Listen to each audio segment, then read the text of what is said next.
आज हम पढ़ेंगे ध्वनि प्रदूषण। विभिन्न स्रोतों से उत्पन्न ध्वनि का मानव की सहनीय सीमा से अधिक होता है। असहज होना ही ध्वनि प्रदूषण है। विभिन्न प्रकार के प्रौद्योगिकीय अन्वेषणों के चलते हाल ही के वर्षों से यह एक गंभीर समस्या बनकर उभरा है।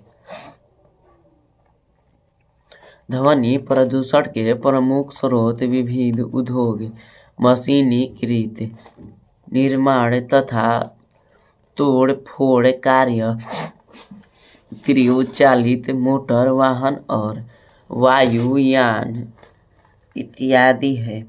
इनमें सायरन, लाउड स्पीकर, फेरी वाले तथा सामुदायिक गतिविधियों से जुड़े विभिन्न उत्सव संबंधी कार्यों से होने वाली आवधिक किंतु प्रदूषण करने वाले शोर को भी जोड़ा जा सकता है।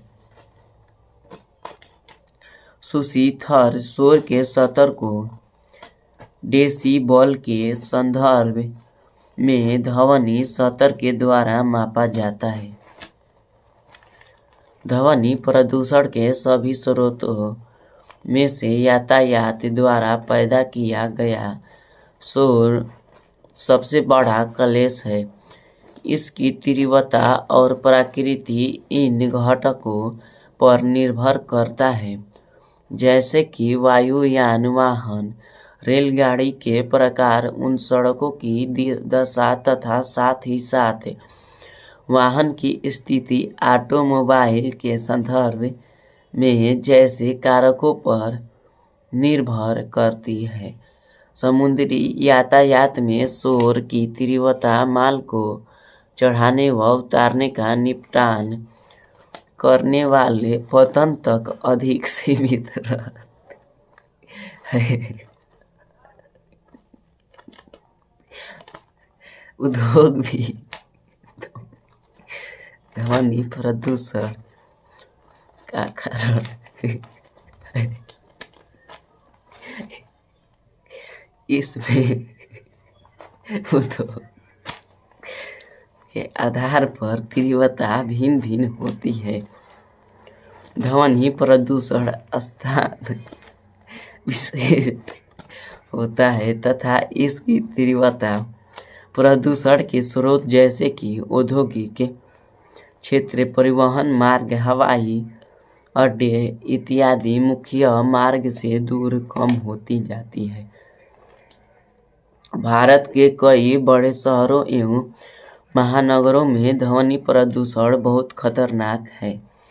नगरीय अपशिष्ट निपटान नगरीय क्षेत्रों को प्रायः अति संकुल, भीड़ भाड़ तथा तीव्र बढ़ती जनसंख्या के लिए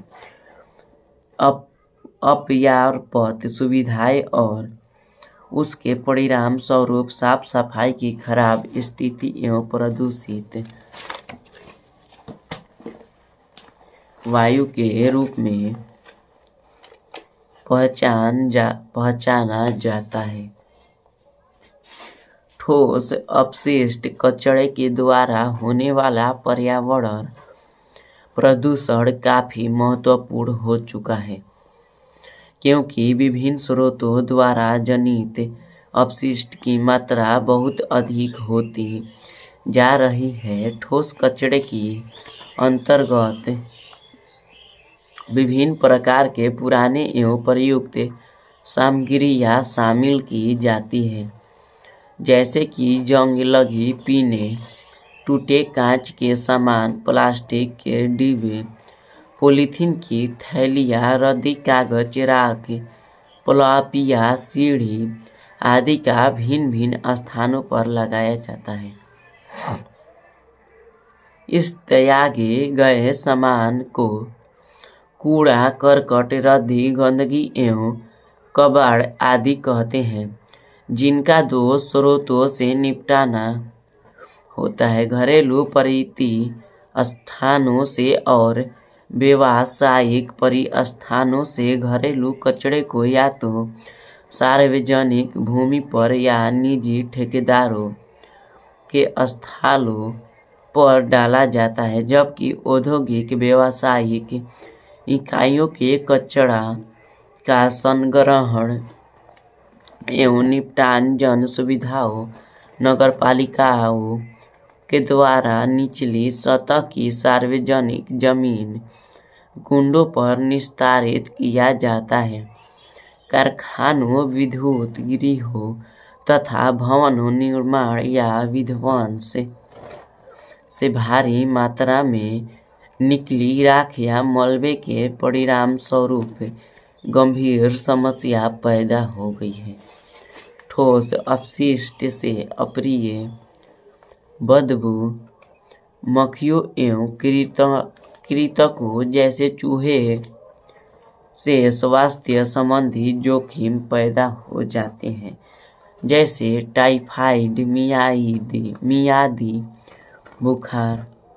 दोराला में पारिस्थितिकी के पुनर्भरण और मानव स्वास्थ्य के संरक्षण का एक अनुकरणीय का उदाहरण केस अध्ययन प्रदूषण भोक्ता है के वैश्विक नियम के आधार पर मेरठ के निकट दौराला में लोगों की प्रतिभागिता के सहारे पारिस्थितिकी के पुनर्भरण और मानव स्वास्थ्य की सुरक्षा के लिए प्रयास किया गया है। मेरठ के एक गैर सरकारी संगठन NGO द्वारा पारिस्थितिकी पुनर्भरण के एक मॉडल की रचना के 3 वर्ष बाद परिणाम आने आरंभ हो गए। दौराला स्थित उद्योगों के पदाधिकारियों, गैर सरकारी संगठनों, सरकारी अधिकारियों और अन्य पटधारियों की मेरठ में हुई मीटिंग में परिणाम सामने आए। लोगों के शक्तिशाली तर्कों, प्रामाणिक अध्ययनों और दबाव ने इस गांव के 12,000 निवासियों को एक नया जीवन दान दिया है। यह सन 2003 की बात है, जब दौरालावासियों की दयनीय दशा ने एक जनहित सभा सिविल सोसाइटी का ध्यान आकर्षित किया। 12,000 लोगों की जनसंख्या वाले इस गांव का भूजल भारी धातुओं के संपर्क से संदूषित हो चुका था। इसका कारण यह था कि दौराला के उद्योगों के अनुपचारित अपशिष्ट जल का भूजल स्तर में निस्खलन हो रहा था।